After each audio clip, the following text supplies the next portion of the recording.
What if I told you that in under 1 second a person can judge your confidence, your weakness, your secrets, and your next move without you saying a word? Sounds unbelievable. Now imagine this. John Wick walks into a room. He doesn't speak. He doesn't smile. He just stands there. Yet everyone instantly senses danger, respect, control. How? Through body language. In this video, you're going to learn how to read people like a book. No exaggeration. From your boss's fake smile to your partner's subtle doubt, every hidden signal will finally make sense. And the twist? You'll learn how to use these signals like a weapon, just like John Wick does. Silently, powerfully, ruthlessly. This isn't about manipulation, it's about survival. Because in today's world, if you can't read people, they will read and ruin you. Here's what you'll learn in this video. The secret gestures that reveal lies and truth instantly. How body posture controls group psychology. Yes, even in boardrooms. How to project dominance without uttering a word. And how to decode nervousness, confidence, and danger in real time. Stay till the end, because the most dangerous signals are the ones most people miss. And missing them could cost you a job, a deal, or even your reputation. Before we dive in, ask yourself this. Have you ever trusted someone only to be betrayed, or tried to close a deal and watched it fall apart without understanding why? Or maybe you felt people weren't taking you seriously. No matter how hard you tried, the truth is, it wasn't your words that failed, it was your signals. According to research from UCLA, 93% of communication is nonverbal. That's not a quote from a self-help book, it's hard science. And Patrick King's best-selling book, Read People Like a Book, breaks down how body language is the battlefield where trust, power, fear, and truth collide. But we're not just here to review a book, we're here to decode human nature. Every chapter you'll learn today is a weapon, and you'll see real-world stories, examples, and John Wick-style tactics that'll make your interactions bulletproof. Here's the brutal reality. You're already being read by your clients, your partner, your co-workers, and your enemies. Every twitch, every glance, every time you rub your nose or cross your arms, you're leaking information. And if you don't know what you're signaling, you're vulnerable, manipulable, replaceable. This isn't paranoia, it's self-preservation. Imagine negotiating a 6-figure deal, and without realizing it, your crossed arms just screamed, "I'm closed off." Or imagine your child feeling unheard, simply because you missed their need for reassurance shown by a single thumb gesture. It's all there, but only if you see it. Let's begin with the basics.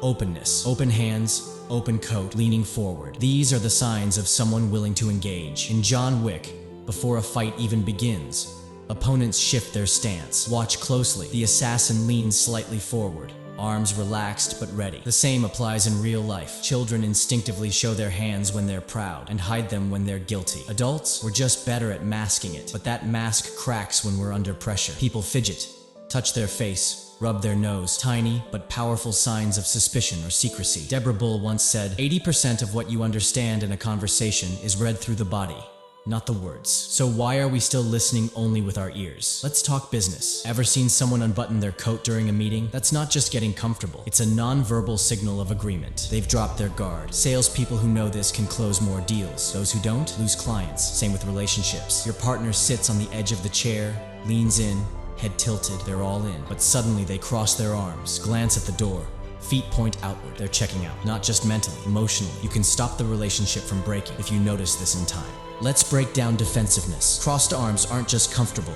It's the body's way of saying back off.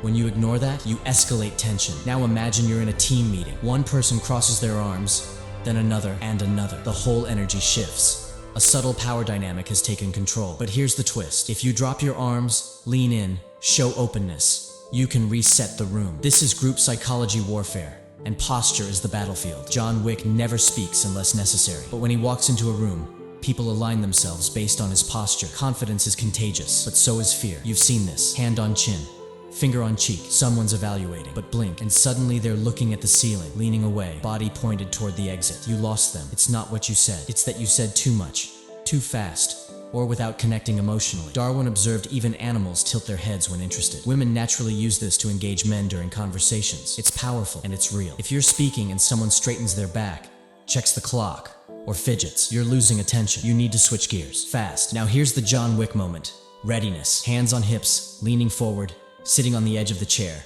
This is your chance. Whether it's a sales pitch, a crucial conversation, or a first date, these postures scream, "I'm ready to act." But if you push too hard, it backfires. Clenched fists, that's frustration building.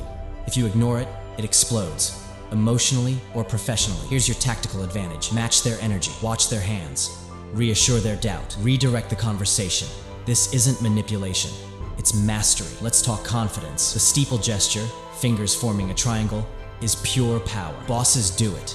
Psychologists respect it. Even you can use it in your next negotiation. And here's the twist. Stillness is louder than movement. In a world full of noise, people trust what's calm, what's controlled, what doesn't flinch. John Wick doesn't flinch. His confidence is quiet. His presence is absolute. You can be the same. So now the question is not, can you read people? The real question is, can you afford not to? Because if you don't understand these signals, you'll always be 2 steps behind. But if you master them, you'll lead the room, control the conversation, and build relationships that don't crumble under pressure. This isn't just a skill, it's a superpower, the silent weapon that separates the watchers from the warriors. So next time someone walks in the room, before they speak, read them. Because as John Wick taught us, the quietest person is